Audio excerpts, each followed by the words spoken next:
So I'd like to invite my first panelist, John Miles.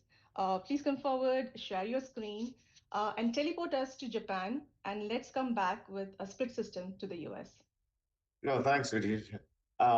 Great little part of a setup there.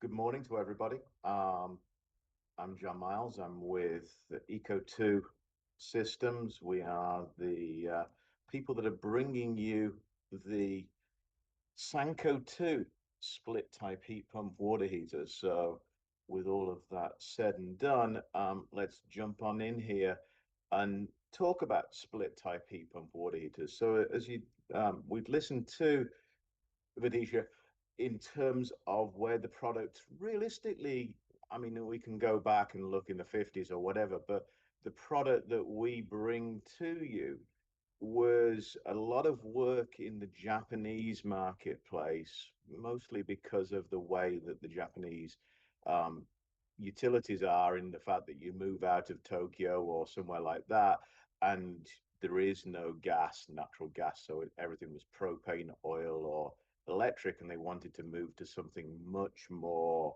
um, environmentally friendly and also much more economic in terms of the power they were making through the nuclear power stations. So what happened is that the split type was set up. The first thing they did is actually moved, unlike all of us, to a different refrigerant, carbon dioxide. Not very common as a refrigerant. We don't use it in air conditioning and things like that. And then what we have is a split type heat pump water heater. It wasn't designed as an integrated product of heat exchanger, tank, and the heat pump attached to it. We call it an ECO2 in Japan. It's been there since the early 2000s, selling about 700,000 a year nowadays. The name, and my dodgy Japanese, says Shizen Ribai Hitapumpo Kyutaki, as we call them, the ECO2 in Japan, and that's where it comes from. And it means supply hot water, which is essentially what we all want to do. And you can see here how we're taking that heat or that hot water, we use the heat from outside, we bring it into the tank, we get that ambient, and we actually can really reduce our running costs over everything else. So all that happened is that what it did is it evolved itself into the fact that we brought the product as a manufacturer 2002. So it's not a technology that's brand new for us. We evolved it into the US market starting around about 2014. We finally launched it in 2016. So I've got almost 10 years in the world of a carbon dioxide split type heat pump on here. And then we have advanced it over the years. And the entertaining thing in the Japanese market is that we are supermen. We can pick which one you want me to be, whether you want me to be the tank man or I can be the pumpu. But I'm providing you the environmentally friendly heat pump, split heat pump water heater here and thing. And I've got a 6 kilowatt unit, so I'm making it bigger as well. How about that? So how does it work? Very quickly, what we see is that the tank has a temperature sensor in it. The temperature gets cold, the tank is very much stratified for us. Cold water comes into the bottom, hot water leaves at the top. Then as the tank gets cold, it goes, hey, heat pump, I don't care what the ambient temperature is outside, make me some hot water. The heat pump goes, oh, okay, time to start working, just like me today with AWHI, time to start working at about 10 o'clock, right? And then we bring in that cold water from the bottom of the tank, heat it up to 145, 150, and I put it at the back of the top of the tank. And then that's how the heat pump works until we've fully recovered the tank from the heat pump at that point in time. So that's the basic operation. There are no electric elements for us. And all of these products that you see in Japan, there are no electric elements added on these style systems. It's all heat pump all the time.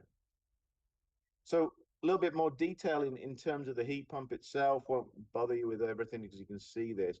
But what you can see on here is that I'm going to make you 145, 150 degree. My capacity is the same as an electric element. That equals about 18 to 20 gallons an hour of this 145, 150 degree hot water. I'm using the CO2. I don't care about the ambient, whether it's in the desert or it's up a mountain somewhere. We can deal with all of that. And then the heat pump can live a certain period, distance away from the tank up to 66 feet. And then power wise, 208 230 volt going to the heat pump, one power only for the compressor. We can talk all about how it's inverter and all of this sort of stuff. Noise level extremely low on these style systems, the 15 amp breaker on this system on here. So that's the basis of the heat pump. That's what's making your hot water. And then all we work on from there is the tank. What size? Well, we'll look at that a little bit detail, but you can see in the residential marketplace, we sort of have three tanks, a 43, an 83, and a 119. I'll tell you a joke at some point in time in the Q&A or something as to how they're called 43 and 83. It's because there's a guy here that can't multiply out gallons into liters correctly and then just round it up or down on that one. So that's me for that. And then because we make you 145, 150 degree hot water, we give you a mixing valve because that's safety for everybody. And then we have the controller to do the demand response and everything that we need on these style systems.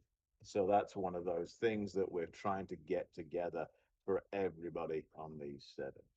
Then as I expand myself into the commercial marketplace, which we have done realistically since we arrived here with the product launched in 2016, we go bigger and bigger and bigger in tanks, horizontal, vertical. We can get you sort of different layouts of how we want to do those tanks. And I go from 119 because of the ASME world all the way up to 505 gallons. So I really do get you that. And then again, we have another controller on here because what will happen is that we don't have one heat pump feeding the hot water to a 505 gallon. We have 4, 6, 8, 10, etc., etc., all manifolded together to be able to do that, and we can control those off a separate controller that can again do demand response and all of those lovely control sections to keep the power draw down on the buildings and things like that as we've set those up. So that's our commercial tanks that we have expanded ourselves into that marketplace. So here, as you can see, is just some very sort of nice basic setup of how we do the sizing. How much hot water do you use in the house? How much hot water do we use in the commercial one? Typically, what we can look at is the number of fixtures. It's showers, it's bathtubs, it's all that lovely stuff that we work on, and or the number of people in your home as well. Then in the commercial world, we are going to work on the number of tenants, central laundry or not for these particular style systems. And then it's all about setting up the tank size to fix the system and then being able to um, calculate the number of heat pumps I need to recover the system, given the fact that I only want the heat pumps to not run 24/7. I want them to run a lot less time. So given the fact they make 18 to 20 gallons an hour, off we go with the number of heat pumps I want to recover my 500-gallon tank in a certain period of time. And then the piping, as we saw in the schematic I showed you, cold from the bottom of the storage tank, hot back to the top of it. And then we work a manifold if we've done a commercial particular job on these. Here's one showing 4 heat pumps. The basic setup is, though, it's all very small piping for everybody who normally gets used to using gas boilers and those sort of setups where the piping's way sized out for the water piping. We're only running 1/2 inch to the heat pumps, 3/4 inch if I've got 4 heat pumps and larger, and a little bit larger from there. So we work on all of that setup, and then we've got some things we can all work our way through. Freeze protection if it's cold outside below freezing, swing check valves, and all these additional things that we have a lot of experience putting together for all of you guys on these style systems. So we're happy to provide you piping diagrams on there, and away you can go from there. So that's really the basics of getting it set up in terms of what size heat pump or how many heat pumps you need or what size tank you're going for from the residential world up to the commercial world for us. So what that really focuses itself down to as we work our way forward on these style systems is that the heat pump typically lives outside. Does it live on a wall? Does it live on a concrete pad? It lives all over the place. It can live in your inner attic. Or if you'd really like it to do and give you 100 100% of a thumbs up on this one, is you can air condition your garage, because as we take heat out of the air, we deliver you cold air.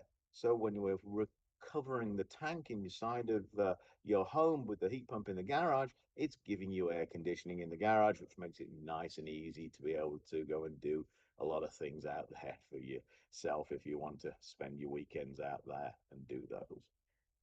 Tanks can live in closets. There's no ventilation. There's no additional space required. They don't need to breathe. They don't need anything. They just need to sit around and carry your water. So as you can see, you can pop them into nice closets and things like that and hide them away for yourselves. So then what we do is we just expand that world into the commercial. 2, 8, 34, 36, I've got them on that one there. And then the tank size, just as we said, gets bigger and bigger and bigger. And again, the heat pumps live in that particular same setup of this. Mounting them, whether we've stacked them, we put them in a horizontal, we mounted up on a wall, and the tanks again, mechanical rooms, basements, um, all of that, or even live up on the roof for us on these particular side of things. So that's the setup for us, is that we're very variable, and that's the great thing about a split type heat pump water heater. You don't have to worry about ventilation for a tank or a heat pump. Integrated heat pump water heater, you just put the heat pump outside. Noise level for us is 37 dB, extremely quiet, so we've got everything moving along for you. So thanks for listening to me. If you really want to come and talk to me as the tank man of the Pumpu, here's my contact information as we do that. And I will say thank you so much to Vidisha for hosting this, and I will pass it back over to her. Have a great one.